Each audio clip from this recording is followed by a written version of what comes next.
microscopes are really well equipped to actually study cells. You can even look at smaller things that are inside cells, organelles, etc. But really the cells are key here, and even larger things such as pieces of tissue, biopsies, parts of plants, bacteria, etc.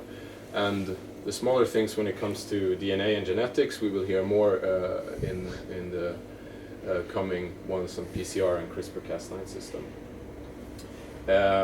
What will the workshop consist of? We will start by talking a little bit about the theory, not too much, but just so that we have a sort of a common base when thinking about the different microscopical techniques, how to set illumination, how to work with contrast, how to work with fluorescence, how to look at specifically what you want to see, essentially what is possible to do with the equipment that we have here. People can perhaps come with suggestions and we can talk about that. How to prepare your samples in a proper way, how to color the samples in different ways to see, to differentiate between different parts. And then moving on to the actual microscopes, where I will introduce the microscopes that we have, show you how to work with them safely in order not to damage your sample or the microscope. And then we will also have some practical examples. I don't know if some people might have something they would like to bring, or we will provide some samples and some exercises that you can also look into. I don't know if I'm forgetting anything. Yeah, so a few different techniques, light microscopy, maybe some fluorescence, and a few other things.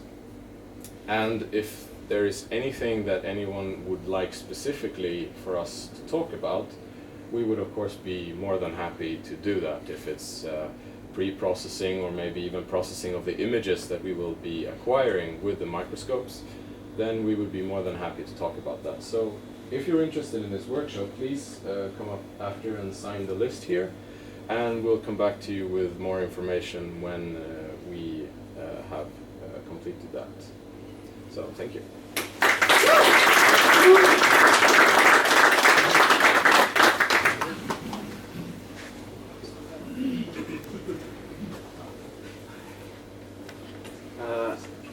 Next thing that we have is PCR.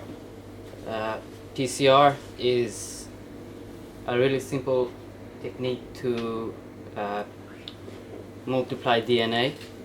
It's a really common task you do in the lab, and it's usually used to analyze. It's a simple way of analyzing analyzing genes or DNA.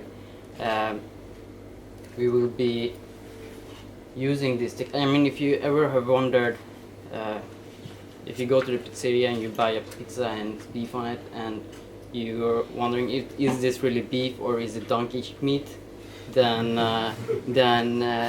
PCR is what you use. If you wonder if your father is your father, you can use that technique. We'll do something with that. If you find a bug in your yard and you want to know what it is, what the species is, you use PCR. Basically, you use PCR to find out what species an organism is, and you can find out a lot of stuff with it, even your father. So I won't go too much into the technology of PCR, but it's really basic, and I think this is maybe the technology that we are most ready to do, maybe in a couple of weeks, probably. So and it's really easy. It's a really easy technology to learn and to use. So if you're interested in that, then sign up. Bring your father.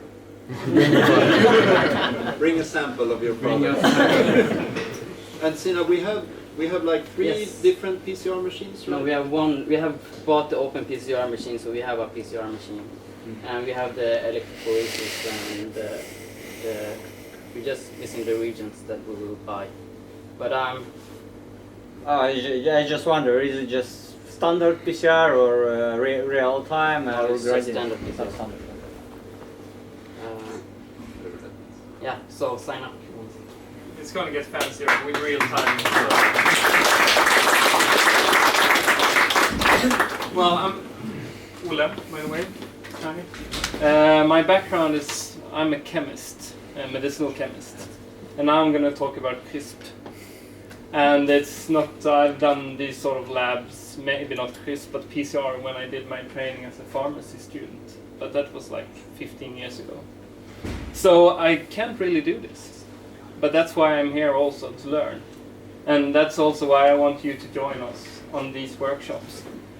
We're not in some cases going to be experts teaching, sort of more or less, when it's the basics. But sometimes it's going to be, we're going to teach each other. And we're going to try to provide with some basics for start for these workshops, like the CRISP. Take the most simple system and try to modify that fodder gene so you can get the fodder you want after you analyzed it with in CNAS. For those who doesn't know what CRISP causes, it's the in the newest or the most used technique nowadays to modify cells, gene modifications, taking some number of base pairs and put it in another gene and alter it. And this can be made in a number of different ways, there's a few number of different costs. And before we're going to run this fall, I don't think it's going to be before, we've also been in contact with some researchers at Uppsala University that haven't agreed to do the workshop, but they agreed to have a lecture at least. So I was thinking maybe a lecture or some sort of seminar first, and then you can run this a couple of times in a row, so everyone gets the theory from someone who actually knows more than I. I will learn during the way. But that's the... and then we modify genes, and then we shouldn't let it out in nature, because then we can... some environmental organizations wouldn't be too happy. Maybe not we ourselves either. But you can use this for a number of different things. Gene therapy, etc. But there's still, it's not developed that far, even for the big research. It's still making too many mistakes for doing that. So you maybe shouldn't change your father just yet. But please sign up, and we will provide you with some regions and the basic for it. And then we'll also have some sort of lecture before that. As you can join either if you don't want to go to workshop or if you want to. That's not up here yet. Still discussing dates. So please, yes? Just one question. The first time I heard about biohacking, there was this project I read about with yogurt, fluorescent yogurt. So how hard is that to make that? The fluorescent yogurt. We will do that too. It's not that difficult. Yeah. Yeah, if you're interested. I would love to do that. Yeah. So yeah, we can probably do that during the summer too. It's not that difficult. Yeah. We can even make, you can take some of your bacteria, Carl, and we can make your personal yogurts based on your personal cultures. It's another little cool hack. And there's a lot of other things. We're trying to collect different sort of quite easy labs that you can perform yourself if you just get the ingredients that you can use on there, and then put them in a binder or something, or on the computer as a file, so people can come and look and, oh, I would like to try this, and then sort of do that, because it's going to be open. That's the thing. Yes? Just a question about deep learning and analysis in biology, because it seems to be interesting for a lot of researchers, but they don't know much about it. I know there are various people I've been in touch with who've been to the deep learning meetups. Do you have any plans to have that sort of software here? No, that's not really. We don't have that knowledge or skills in the group. But if anyone knows that area and wants to do it, then they're more than welcome to do it.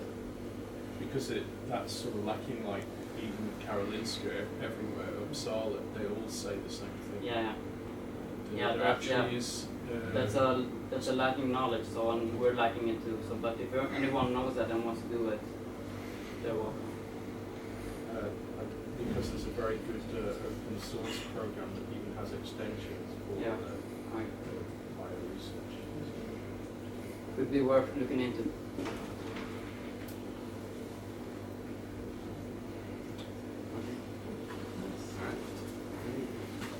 Then I just want to say, if you're interested in the workshops, then you have to be a member of Makerspace, and that's member of Makerspace, not member of BioNyfiken. So you just become member of Makerspace, and you pay a fee for the whole year, and then if you want to be in the lab and do stuff, you pay another fee for every month you're in the lab. So that's how it works, and I will set up a computer somewhere so you can become a member if you want to. What are the fees, you know? The fee is 200 kronor for the whole year, and then 300 kronor for each month you want to be in the lab. And if there is a month you don't want to be in the lab, like during the summer, you just don't pay. So you just pay per month, or you can pay for 6 months if you want to. Yeah. So let's say if I would be interested in doing the microscopy workshop, I would have to pay 500 kronor, 200 for the makerspace, and 300 Andreas, for the month. Do they have to pay for it if they only want to do? We've over the years we've run different kinds of workshops. Some workshops we require lab members that you are a lab member to take part of, and some other workshops you just have to be a member of the organization. So it's basically up to you. Okay. I'm not going to take that decision right now. But so it's just that you have to be a member of the makerspace, and then you pay for the month on the BioNyfiken. No, the month is so you pay 200 for each year to become a member